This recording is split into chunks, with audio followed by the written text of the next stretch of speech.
नमस्कार मित्रों, मुझे आशा ही नहीं अपितु विश्वास है कि आप लोग अपनी पढ़ाई अनवरत जारी रखे होंगे, क्योंकि जो लक्ष्य को प्राप्त करने वाला व्यक्ति है वह कभी रुकता नहीं है, सतत अपने जीवन में आगे बढ़ता रहता है।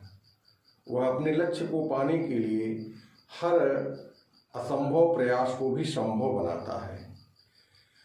तो मैं इसी विश्वास के साथ आज की कक्षा प्रारंभ कर रहा हूं कि आप लोग अपनी पढ़ाई विधिवत जारी रखे हुए हैं और जो हम प्रथम चैप्टर पढ़ाए थे हिंदी व्यवहारिक व्याकरण की कक्षा में जिस प्रथम पाठ का हम लोग अध्ययन कर चुके हैं उसका नाम था भाषा, बोली, लिपि और व्याकरण। तो आप लोग इसका एक संक्षिप्त नोट बना लिए होंगे, इस चीज़ का भी मुझे विश्वास है। तो इसी क्रम में हम लोग आज वर्ण विचार इसका अध्ययन करेंगे, क्योंकि व्याकरण को 3 भागों में विभाजित किया गया है: वर्ण विचार, शब्द विचार और वाक्य विचार। तो आज हम लोग वर्ण विचार का अध्ययन करेंगे, जिसको इंग्लिश में फोनोलॉजी कहते हैं। देखिए, ध्वनि के माध्यम से हम भाई अपने भावों और विचारों को व्यक्त करते हैं, तो एक आवाज ही तो निकालते हैं ना, ध्वनि ही तो निकलती है। एक्चुअल में ध्वनि शब्द का शाब्दिक अर्थ होता है आवाज। ध्वनि शब्द का शाब्दिक अर्थ क्या है? आवाज। ठीक, विभिन्न तरह की ध्वनियों को हम लोग प्रतिदिन सुनते रहते हैं। जैसे गाड़ी जा रही है, उसकी भी एक आवाज़ होती है। विविध प्रकार के जीव जंतु हैं, वे भी तरह तरह की ध्वनियाँ निकालते रहते हैं, लेकिन हर ध्वनियाँ सार्थक नहीं होती हैं।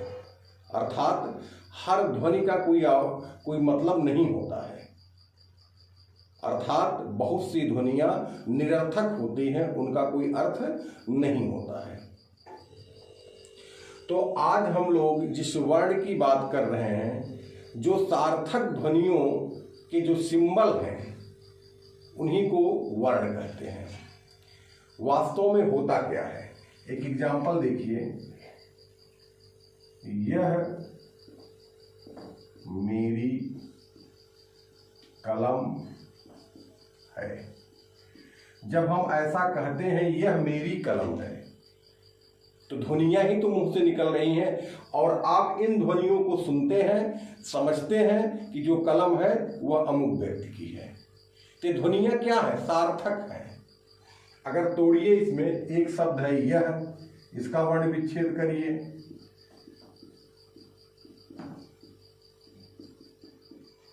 ठीक, इतने वर्ण हुए इसमें। अब मेरी का शब्द विच्छेद करिए,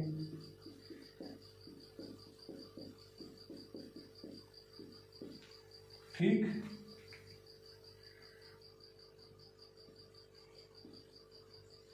मेरी का शब्द विच्छेद हो गया। कलम का शब्द विच्छेद करिए,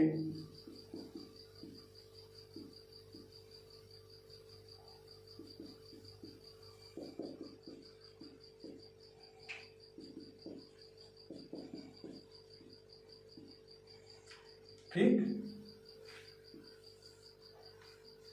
कलम का शब्द विच्छेद हो गया, वर्ण विच्छेद हो गया है। इस तरह से देखिए कई शब्द हैं इसमें। तो यहां ए वर्ण हुए, ठीक है, ये सभी क्या हुए? वर्ण हुए। तो वह छोटी से छोटी ध्वनि जिसके और खंड न हो सके, उसी को वर्ण कहते हैं। तो अगर डिफिनेशन पर आए तो वह छोटी से छोटी ध्वनि, वह छोटी से छोटी ध्वनि जिसके और खंड न हो सके, जिसके और खंड मतलब टुकड़ा न हो सके, उसे वर्ण कहते हैं। यानी जो सबसे छोटी ध्वनि है वही वर्ण कहलाती है। ठीक, वर्ण को ही अक्षर कहा जाता है। आप लोग साइंस में भी पढ़ते होंगे कि ध्वनि का विनाश नहीं किया जा सकता है, इसीलिए ध्वनि का सिंबल जो है वही वर्ण है, वर्णों का एक नाम अक्षर भी है। ठीक है, समझ में आ गई होंगी बातें। तो वर्ण विचार में आज हम वर्ण क्या है इसको समझ लिए हैं। तो वह छोटी से छोटी ध्वनि जिसके और खंड न हो सके उसी को वर्ण कहते हैं। इतना तो समझ में आ गया होगा। वह छोटी से छोटी ध्वनि जिसके और खंड ना हो सके उसी को वर्ण कहते हैं। अब बात आती है कि वर्णमाला क्या है। वर्णमाला क्या है? तो वर्णों के व्यवस्थित समूह को ही वर्णमाला कहते हैं। वर्णों के व्यवस्थित समूह को वर्णमाला कहते हैं।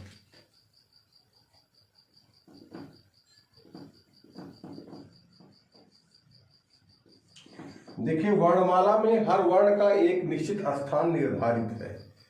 ये नहीं है कि हम जो वर्ण जहां चाहे वहीं लिख दें।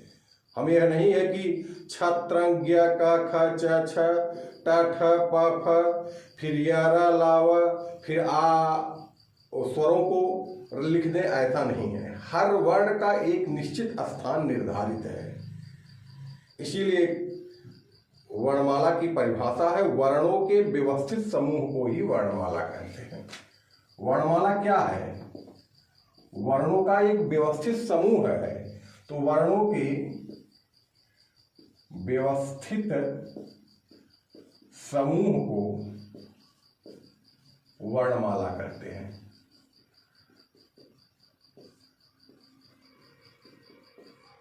कहने का मतलब है कि हर वर्णमाला में वर्णों का एक व्यवस्थित समूह है। जैसे अंग्रेजी की ही वर्णमाला लीजिए, ABCD। अभी हम नहीं कह सकते हैं कि अंग्रेजी की वर्णमाला में XYZ से शुरू कर दें, या X लिख दें, P लिख दें, M लिख दें, O लिख दें, Q लिख दें, R लिख दें, A लिख दें, B लिख दें, ऐसा नहीं होगा। तो वर्णों के व्यवस्थित समूह को ही वर्णमाला कहते हैं। अब हिंदी वर्णमाला की बात करें तो सबसे पहले स्वर आते हैं। ठीक, आ, ई, उ, री। देखिए, हर वर्ण का एक निश्चित स्थान है। आ, ई, उ, री, ए, ऐ, ओ, औ। 11 स्वर हैं। 1 2 3 4 5 6 7 8 9 10 11। अब आप लोग प्रश्न कर सकते हैं, सर अंग और अह क्या है? तो अंग और अह ये स्वर नहीं है, ये अयोगवाह है। अगर आपसे पूछा जाए कि हिंदी वर्णमाला में स्वरों की संख्या कितनी है, तो स्वर 11 है। अब अयोगवाह,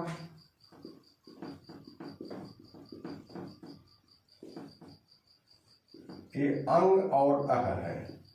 अंग अह ये दोनों अयोगवाह है। न तो ये स्वर है न तो ये व्यंजन है, बल्कि ये दोनों के बीच के हैं। इसीलिए इनको स्वरों के बाद और व्यंजनों से पहले लिखा जाता है। ठीक, इनकी गणना स्वरों में नहीं होती है। आइए व्यंजन वर्ण देखा जाए कौन कौन से हैं। व्यंजन, व्यंजन में देखिए हर व्यंजन का एक निर्धारित क्रम है। क, ख, ग, घ, अंगा। फिर आगे देखिए च, छ, ज, झ, इया, ट, ठ, ड, ढ, अड़ा। इसी में एक उत्क्षिप्त व्यंजन भी आता है, ढ और ड़, ड़ और ढ, ड़ और ढ। ठीक, त, थ, द, ध, न, प, फ, ब, भ, म। ठीक, इसके बाद व्यंजनों में अंतस्थों का नंबर आता है य, र, ल, व। फिर ऊष्मों का आता है स, स ह। ठीक लास्ट में कुछ संयुक्त व्यंजन भी हैं, जैसे छ है, त्र है, ज्ञ है, एक स्र भी होता है। ठीक, ये संयुक्त व्यंजन है। तो ये वर्णमाला है हिंदी की।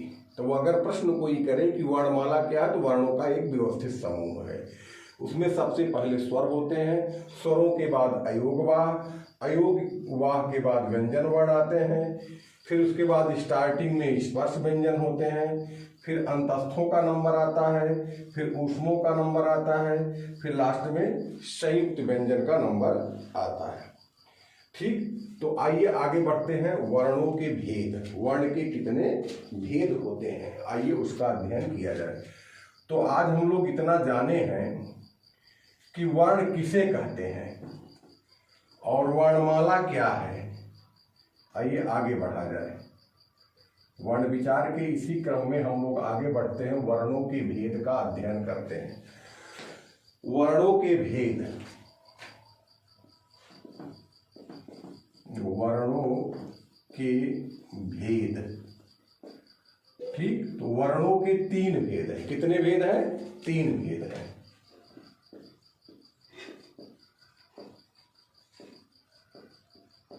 ठीक, वर्णों के तीन भेद हैं। नंबर 1 स्वर, नंबर 2 व्यंजन, नंबर 3 अयोगवाह। अयोगवाह। आइए एक एक को जानते हैं। स्वर क्या है, व्यंजन क्या है और अयोगवाह क्या है। देखिए स्वर,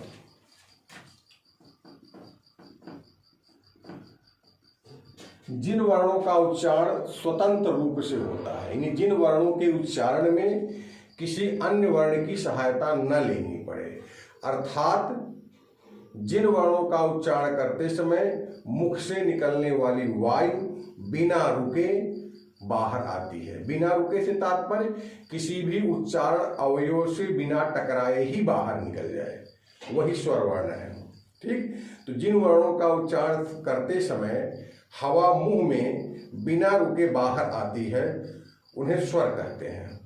ठीक, अर्थात स्वरों का स्वतंत्र उच्चारण होता है, स्वरों के उच्चारण में किसी अन्य वर्ण की सहायता नहीं लेनी पड़ती है। अब मैंने आपको बता ही दिया कि स्वर कितने हैं, 11 हैं।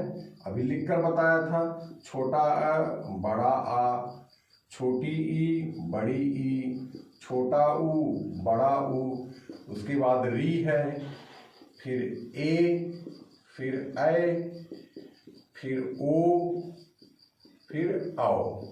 अंग और अह नहीं होगा। स्वरों की संख्या कितनी होगी? 11। कितनी होगी? 11 स्वर है।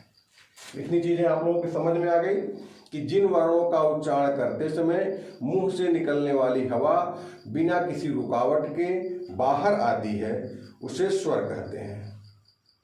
ठीक, इन स्वरों का उच्चारण स्वतंत्र रूप से होता है। इनके उच्चारण करते समय किसी अन्य वर्ण की सहायता नहीं लेनी पड़ती है। हिंदी में स्वरों की संख्या 11 है। आइए अब आगे देखा जाए। हर स्वर की अपनी एक मात्रा होती है। स्वर जब व्यंजन के साथ आते हैं तो अपने इस रूप में नहीं आते हैं, बल्कि मात्रात्मक रूप में आते हैं। तो छोटा आ का कोई मात्रा नहीं होता है, बड़ा आ का एक लाइन हो जाती है नीचे की तरफ, छोटी ई इस तरफ से, ठीक, बड़ी ई इस तरफ से, ऊ, छोटा ऊ इधर से, बड़ा ऊ, री नीचे ऐसे हो जाता है, एक ही एक मात्रा, ऐ ऊपर 2 मात्रा लग जाती है, ओ एक लाइन नीचे फिर ऊपर एक मात्रा, आओ एक लाइन नीचे ऊपर 2 मात्रा, यही है। तो स्वर व्यंजन के साथ जब प्रयुक्त होते हैं तो मात्रात्मक रूप में प्रयुक्त होते हैं। अगर मान लीजिए क में अ है तो कोई मात्रा नहीं, अब आ की मात्रा होगी तो एक लाइन हो जाएगा। छोटी ई की मात्रा, फिर बड़ी ई की मात्रा, फिर छोटा ऊ का मात्रा, फिर बड़ा ऊ का मात्रा, फिर री का मात्रा हो गया, फिर ए की मात्रा हो गई, फिर ऐ की मात्रा हो गई, फिर ओ की मात्रा हो गई और फिर औ की मात्रा हो गई। ऐसे ही स्वर सभी व्यंजनों के साथ मात्रात्मक रूप में आते हैं। हाँ, र के साथ यदि ऊ की मात्रा आएगी तो र के नीचे नहीं लगेगा, बीच में लगता। छोटा ऊ तो है ऐसे और बड़ा ऊ है तो ऐसे। ये चीज पर ध्यान देने की बात है। कभी कभी हम लोग क्या है, र में छोटा ऊ बड़ा ऊ को स्पष्ट नहीं करते हैं, जबकि छोटा ऊ होगा तो ऐसे होगा, बड़ा ऊ होगा तो ऐसे होगा। जैसे रुपया लिखना है, रुपया, और रूप लिखना है तो ऐसे लिखा जाएगा। दोनों में अंतर होना चाहिए। तो ठीक, स्वर जो है मात्रात्मक रूप में व्यंजनों के साथ आते हैं। आइए अब स्वर के भेद देखा जाए। स्वर के भेद,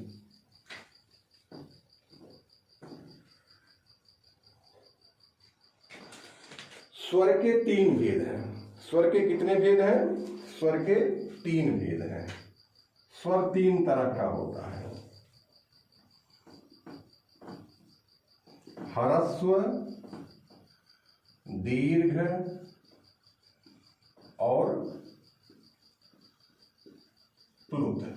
ठीक, ह्रस्व, दीर्घ और प्लुत। देखिए, उच्चारण काल के आधार पर ही इनको अलग किया गया है। जिन स्वरों के उच्चारण में कम समय लगता है उन्हें ह्रस्व स्वर कहते हैं। कौन कौन से ह्रस्व स्वर? देखिए, 4 ह्रस्व स्वर हैं। आ है, ई, उ और री, ये चारों ह्रस्व स्वर हैं। दीर्घ स्वर, जिनके उच्चारण में ह्रस्व स्वर से 2 गुना समय लगे। कितना समय लगे? 2 गुना समय लगे, उन्हें दीर्घ स्वर कहते हैं। ये 7 हैं। देखिए, आ, ई, उ, ए, ऐ, ओ और औ। 1 2 3 4 5 6 7, इनकी संख्या 4, इनकी संख्या 7 है। ठीक। रही बात प्लुत स्वर, तो कोई भी स्वर प्लुत हो सकता है। ऐसे स्वर का प्रयोग हम केवल पुकारते समय या संस्कृत के मंत्रों का उच्चारण करते समय किया जाता है। ठीक। तो प्लुत स्वर की परिभाषा क्या है? जिनके उच्चारण में ह्रस्व स्वर से 3 गुना समय लगे उन्हें प्लुत स्वर कहते हैं। इन्हें लिखा कैसे जाता है? जो स्वर प्लुत होता है उसके सामने 3 लिख दिया जाता है। जैसे देखिए, ओम, अगर ऐसे लिखा है इसका मतलब ओ यहाँ प्लुत है। इसका उच्चारण ह्रस्व स्वर से 3 गुना करना है, 3 गुना समय लेना है इसके उच्चारण में। आप लोग देखते हैं ना, मंत्रों का उच्चारण करते हैं, ओम, पुकारते समय हे राम, अब यहाँ 3 लिख दिया गया। तो यहाँ माँ को ह्रस्व से 3 गुना समय लेना है बोलते समय। जैसे हे राम, तो यहाँ प्लुत का प्रयोग किसमें किया जाता है? तो प्लुत स्वर का प्रयोग किसी को पुकारते समय या संस्कृत के मंत्रों का उच्चारण करते समय किया जाता है। ठीक है, तो इतनी चीजें आपके समझ में आ गई होंगी। वर्ण क्या है, वर्णमाला क्या है, वर्णों के कितने भेद होते हैं, और फिर उन भेदों में जो प्रथम भेद है स्वर, उसका हम लोग अध्ययन यहाँ आज कर चुके हैं। ठीक। तो वर्ण क्या है? वह छोटी से छोटी ध्वनि जिसके और खंड न हो सके उसे वर्ण कहते हैं। वर्णमाला क्या है? वर्णों के व्यवस्थित समूह को ही वर्णमाला कहते हैं। वर्णमाला के कितने भेद हैं? ये सॉरी, वर्णों के कितने भेद हैं? तो वर्ण के 3 भेद हैं, स्वर, व्यंजन और अयोगवाह। स्वर के कितने भेद हैं? 3 भेद हैं, ह्रस्व, दीर्घ और प्लुत। इतनी चीजें आपके समझ में आ गई। अब स्वर का हम लोग अध्ययन कर चुके हैं। व्यंजन क्या है, अयोगवाह क्या है, और भी चीजें जो कुछ भी बची हुई हैं, हम अगले वीडियो में इसका अध्ययन करेंगे। उसका कारण यह है कि अगर अधिक लंबा वीडियो हो जाता है तो आप लोग चाव से, रुचि से नहीं देखते हैं। तो जितनी चीजें हम इस वीडियो में आपको बताए हैं, समझाए हैं, आप लोग इसका एक संक्षिप्त नोट्स बना लीजिएगा। बाकी हम अगले वीडियो में लेकर पुनः आपके समक्ष उपस्थित होंगे। Okay, thank you.